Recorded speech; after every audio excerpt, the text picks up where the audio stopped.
Le 11 janvier 1998, dans la ville de Post Falls, dans l'État de l'Idaho, la police a reçu un appel de Randy et Laura Lush demandant un contrôle de bien-être.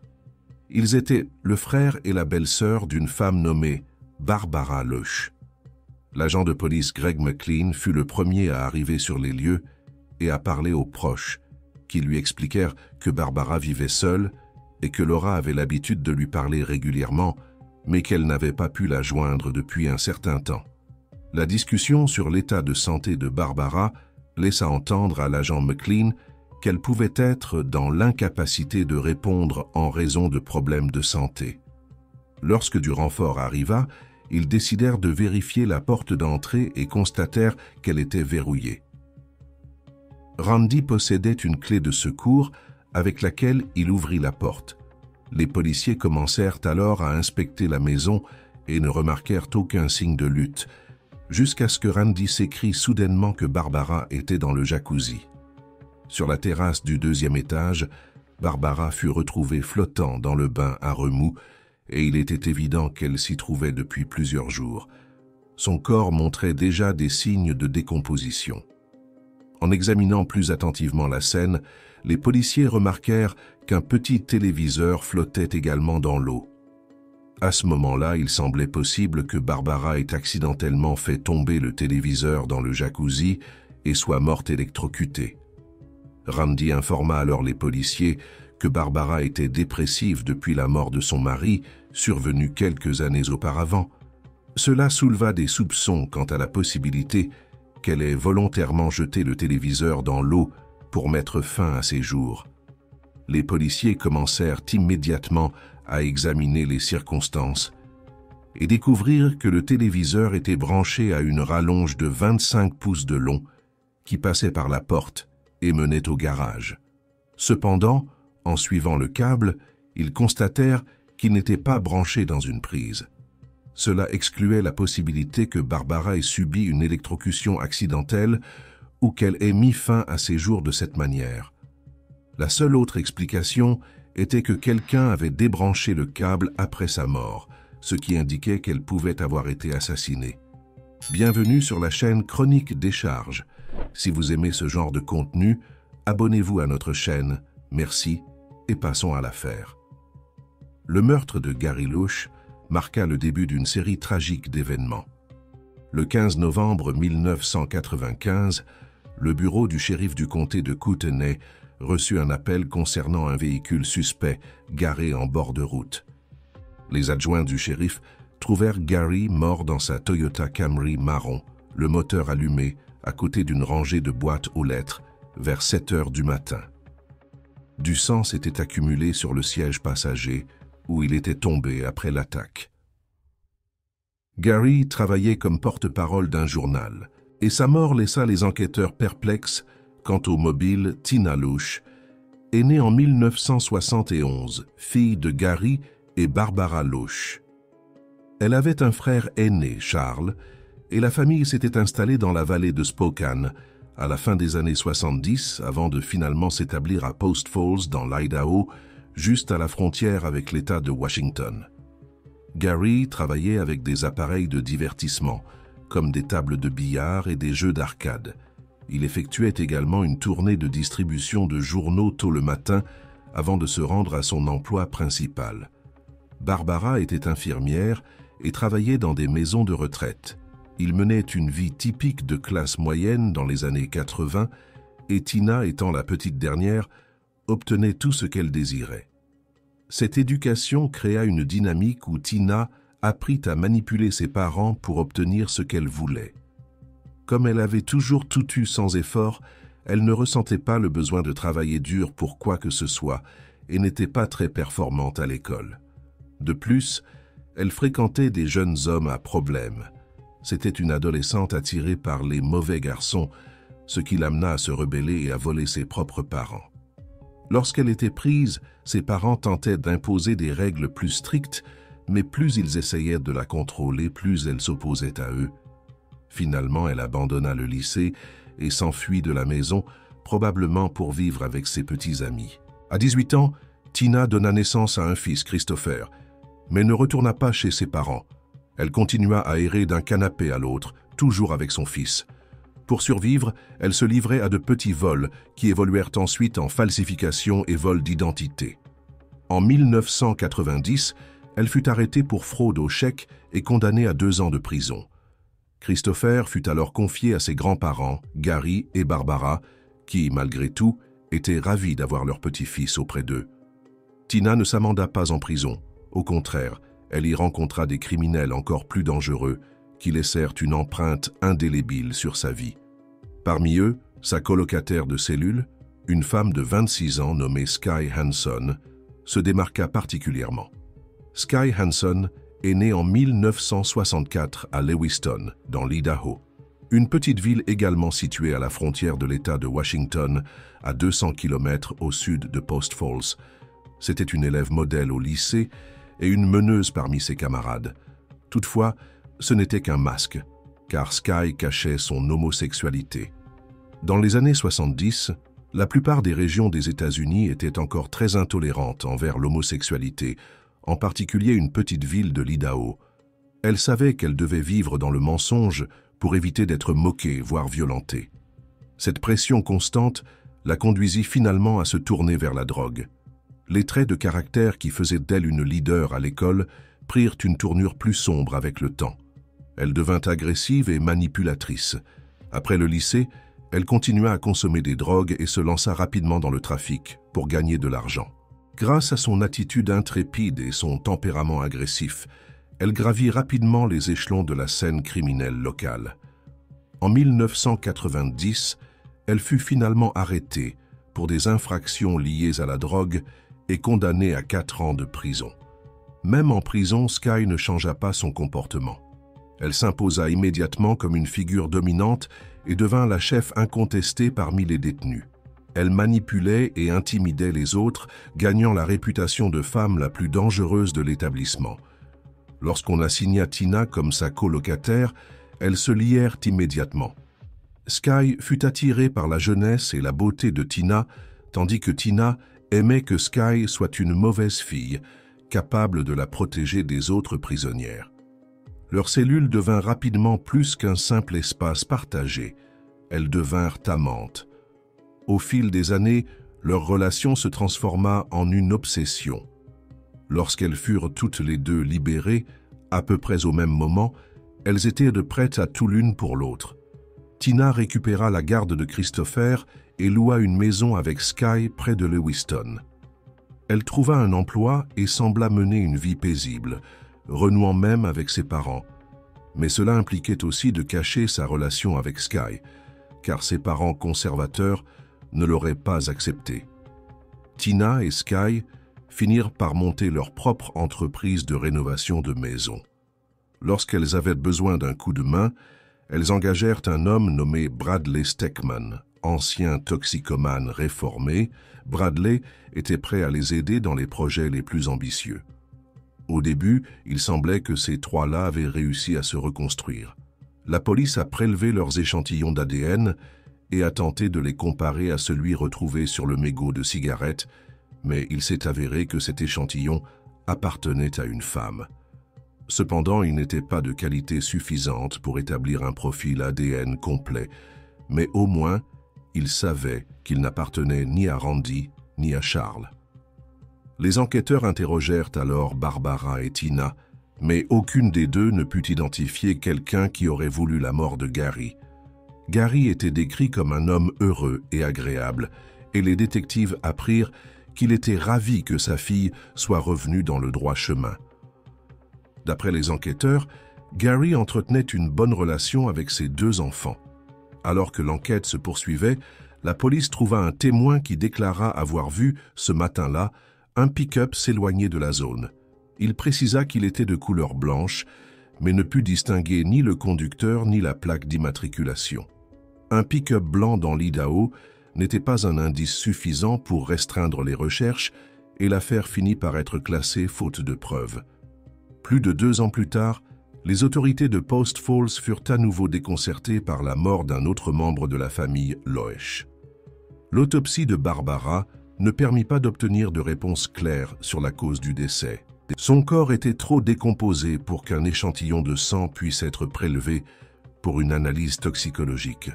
Finalement, le médecin légiste classa la cause du décès comme un accident. Les enquêteurs commencèrent à soupçonner Randy. Ils se rappelèrent qu'il se trouvait sur les lieux du crime lorsque Gary avait été tué et maintenant il était à nouveau présent dans la maison de Barbara. Il avait refusé d'entrer dans la maison avant l'arrivée des policiers, ce qui leur parut suspect. Lorsqu'ils l'interrogèrent, Randy expliqua que, comme il avait déjà été soupçonné du meurtre de son frère, il avait préféré ne pas entrer seul dans la maison. L'enquête révéla également que Randy avait emprunté de l'argent à Barbara et que sa mort pouvait lui être financièrement bénéfique. Cependant, lui et sa famille affirmèrent qu'il remboursait régulièrement sa dette et qu'il n'aurait jamais tué quelqu'un pour de l'argent. Lorsque Gary avait été assassiné, la police ne s'était entretenue qu'avec les membres de la famille. Mais maintenant que Barbara était également morte, ils décidèrent d'élargir l'enquête et d'interroger les amis de Gary. Ils découvrirent que la relation entre Gary et Tina n'était pas aussi harmonieuse que tout le monde le prétendait. Gary avait appris que Sky, qu'on lui avait d'abord présenté comme la colocataire et associée de Tina, était en réalité sa compagne. Non seulement Gary désapprouvait leur relation, mais en plus leur entreprise de rénovation de maison ne rapportait pas suffisamment d'argent. Pire encore, Sky exerçait une pression sur Tina pour qu'elle demande de l'aide financière à ses parents. Lorsque Gary comprit qu'il ne pouvait pas changer Tina, il décida de couper les ponts avec elle et lui interdit de voir son fils Christopher, l'enfant qu'il avait élevé avec Barbara pendant l'incarcération de Tina. En dernier recours, Gary appela Tina et lui proposa de l'argent pour qu'elle quitte Sky. Tina refusa et répondit à son père qu'elle ne la quitterait jamais. Gary renia alors sa fille, l'exclut de la famille et alla même jusqu'à modifier son testament. Cependant, il ne l'en écarta pas complètement de son héritage. Il stipula qu'en cas de décès, Tina ne recevrait qu'$1. C'était une insulte délibérée. Fait troublant, Gary mourut peu après, et Tina parvint à renouer avec Barbara. Les enquêteurs découvrirent que Tina n'avait pas cherché à réintégrer le testament de son père. Cependant, ils mirent la main sur une police d'assurance vie au nom de Barbara, d'une valeur de $500 000, avec Tina comme seule bénéficiaire. Ils tentèrent de l'interroger à nouveau, mais elle refusa de coopérer. Étant donné que le médecin légiste avait conclu à un accident, la compagnie d'assurance n'avait aucune raison de refuser le paiement. Peu après avoir touché l'assurance, Tina, Sky et Christopher disparurent. En 1999, la police lança une vaste recherche surveillant les frontières et les aéroports, mais aucune trace de leur déplacement ne fut trouvée. Il semblait qu'avec un $250 000, elles avaient réussi à disparaître sans laisser de traces. En 2001, un homme fut arrêté à Clarkston, dans l'État de Washington. Clarkston étant situé juste de l'autre côté de la frontière de Lewiston, la police trouva cette coïncidence de nom intrigante. Lewiston et Clarkston. Il s'avéra que l'homme arrêté était Bradley Steckman, le même qui avait travaillé pour Tina et Sky dans les années 90. En 1996, Dorothy Martin, une femme de 89 ans, fut assassinée chez elle lors d'un cambriolage. Dorothy était cliente de Tina et Sky et était connue pour porter une bague en diamant de grande valeur. Bradley s'introduisit chez elle pour la lui voler, mais Dorothy se réveilla. Bradley l'étouffa avec un oreiller avant de s'enfuir avec son butin. Quelques années plus tard, la femme de Bradley devint suspicieuse en voyant cette bague précieuse et finit par le dénoncer à la police. Bradley fut inculpé de meurtre au premier degré. Face à une longue peine de prison, il choisit de collaborer avec les autorités et avoua sa participation au meurtre de Gary et Barbara Loesch. Il raconta que Sky avait convaincu Tina de tuer Gary pour qu'elle puisse se rapprocher de sa mère. Bradley les avait aidés à trouver un endroit approprié pour le crime Mais il ne savait pas qui avait appuyé sur la détente. Il supposa que c'était Sky Bradley, avoua également que Tina lui avait promis $10 000 pour l'aider à assassiner sa mère. Tina avait lentement commencé à soutirer de l'argent à Barbara, et lorsque celle-ci n'en avait plus, elles avaient élaboré un plan pour toucher l'assurance vie. Tina avait offert un petit téléviseur à sa mère, précisément pour simuler un accident dans le jacuzzi. Bradley expliqua aux enquêteurs qu'il avait ajouté du sel à l'eau du bain à remous pour en accroître la conductivité, puis était allé dîner avec Tina et Barbara le soir du meurtre. Tina lui avait présenté Bradley comme un vieil ami, et ils avaient partagé un repas avant que Barbara n'entre dans le jacuzzi pour regarder son émission préférée.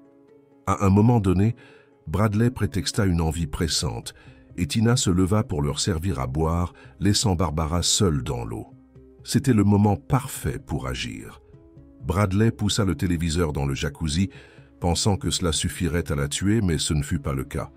L'appareil la mit seulement hors d'état de nuire. Craignant qu'elle ne reprenne connaissance, Bradley débrancha le téléviseur pour éviter tout autre choc électrique, et Tina maintint alors la tête de sa mère sous l'eau jusqu'à ce qu'elle arrête de respirer. Bradley admit qu'il avait dit à Tina de maintenir la tête de Barbara sous l'eau pendant plus de 2 minutes pour être sûr qu'elle ne survive pas. Apparemment, après le meurtre, elles avaient oublié de rebrancher la rallonge électrique. Si elles l'avaient fait, la police n'aurait peut-être jamais douté que la mort de Barbara était accidentelle. Bradley a également raconté que Tina et Sky lui avaient payé pour s'introduire dans la maison de Dorothy Martin et voler sa bague en diamant. Ce cambriolage devait être un simple vol, mais lorsque Dorothy s'était réveillée, Bradley l'avait finalement étouffée avec un oreiller. Les enquêteurs savaient désormais avec certitude que Tina et Sky étaient impliqués dans plusieurs meurtres, mais ils n'avaient aucune piste sur leur localisation. De plus, le statut de complice de Bradley rendait son témoignage insuffisamment crédible devant un tribunal, ce qui empêchait les autorités d'obtenir des mandats d'arrestation à leur encontre. Au cours des années suivantes, les enquêteurs firent tout leur possible pour retrouver la trace de Tina et Sky. En 2008, à l'occasion du 10e anniversaire du meurtre de Barbara, ils décidèrent de porter l'affaire devant les médias nationaux. Le couple fut présenté dans l'émission America's Most Wanted en novembre de cette année-là, ce qui les força finalement à quitter leur cachette, mais ne permit pas leur arrestation. Un groupe d'amis campait dans le désert, buvant de l'alcool, lorsqu'ils aperçurent un Dodge Durango blanc au nord-ouest de Tucson, en Arizona. Les autorités locales arrivèrent sur les lieux vers 11h30 du soir et découvrirent les corps de Tina Loesch, alors âgée de 37 ans, et de Sky Hanson, âgée de 41 ans. Sky était assise sur la banquette arrière, une blessure par balle à la tête, tandis que Tina se trouvait sur le siège avant, également atteinte d'un tir à la tête. L'arme se trouvait encore dans la main de Tina. L'enquête révéla que Tina avait d'abord tiré sur Sky avant de retourner l'arme contre elle-même. Un mot de 8 pages fut retrouvé près de leur corps. Dans cette lettre, Tina avouait avoir détruit sa propre famille, mais ne reconnaissait aucun des meurtres. Elle affirmait que tout était la faute de Bradley Steckman. Selon sa version des faits, c'est lui qui avait découvert l'existence de la police d'assurance vie et qui avait élaboré seul le plan du meurtre de Barbara. Ce qui alarma particulièrement les enquêteurs, c'était l'absence totale d'informations sur le fils de Tina, Christopher, qui avait alors 18 ans. La police lança immédiatement une vaste opération de recherche, craignant pour sa sécurité. Ils firent appel à des chiens spécialisés dans la recherche de cadavres pour fouiller certaines zones en Arizona, après avoir entendu des rumeurs selon lesquelles Tina et Sky avaient pu lui faire du mal. Cependant, le jeune homme restait introuvable. Lors de la perquisition de la maison où les deux femmes vivaient, les policiers tombèrent sur des preuves inquiétantes. Toutes leurs affaires étaient emballées dans des cartons et empilées dans le garage. Les détectives remarquèrent qu'elles avaient placé des centaines de feuilles d'adoucissant sous ces cartons, ce qui indiquait qu'elles tentaient de masquer une odeur désagréable. Pourtant, malgré une fouille minutieuse, le corps de Christopher ne fut jamais retrouvé. On découvrit plus tard que Tina et Sky avaient fait de l'Arizona leur refuge et y étaient restées sous les radars pendant au moins 8 ans. Elles avaient obtenu de nouvelles identités afin de mieux s'intégrer à leur nouvel environnement. Tina était devenue Dawn, tandis que Sky avait pris le nom de Cathy. Quant à Christopher, elle l'avait inscrit à l'école sous le nom de Christopher Hanson, changeant l'orthographe de son prénom de Christopher, K, en Christopher, CH. Les deux femmes s'étaient fondues dans la communauté et menaient une vie discrète à Tucson, tout en continuant leur activité de rénovation domiciliaire, comme elles l'avaient fait dans l'Idaho. Des voisins rapportèrent plus tard que Christopher avait vécu avec sa mère jusqu'en 2002, mais qu'elle avait ensuite déclaré l'avoir envoyé vivre avec son père à Spokane en raison de problèmes de comportement. Personne ne savait qui était le véritable père de Christopher et son nom n'apparaissait pas sur son acte de naissance, ce qui compliquait encore davantage les recherches. Au fil des ans, il avait utilisé plusieurs fausses identités, rendant sa localisation encore plus difficile. Le Centre national pour les enfants disparus et exploités a continué à publier des avis sur sa disparition.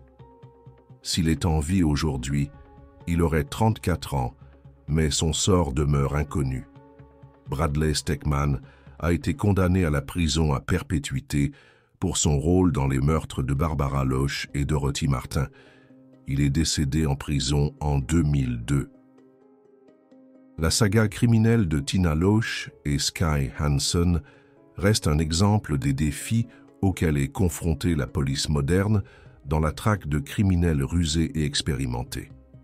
Leurs meurtres avaient été minutieusement planifiés et leurs fuites exécutées méthodiquement. Elles savaient comment se forger de nouvelles identités, rendant leur capture difficile et illustrant la complexité des enquêtes impliquant plusieurs juridictions. L'affaire a frustré les enquêteurs pendant des années, jusqu'à ce que l'émission America's Most Wanted permette une avancée décisive. Malheureusement, cette pression médiatique a poussé les fugitives à choisir la mort plutôt que l'incarcération. Bien que les autorités aient enfin obtenu des réponses sur le meurtre de Gary Loach, de nombreuses questions restent sans réponse. La plus grande mystère demeure le sort de Christopher Loach. Il est possible que cette question ne trouve jamais de réponse. Tina Loach et Sky Hanson ont choisi la mort comme échappatoire plutôt que de passer le reste de leur vie derrière les barreaux, laissant derrière elles une traînée de crimes, de souffrances et d'incertitudes.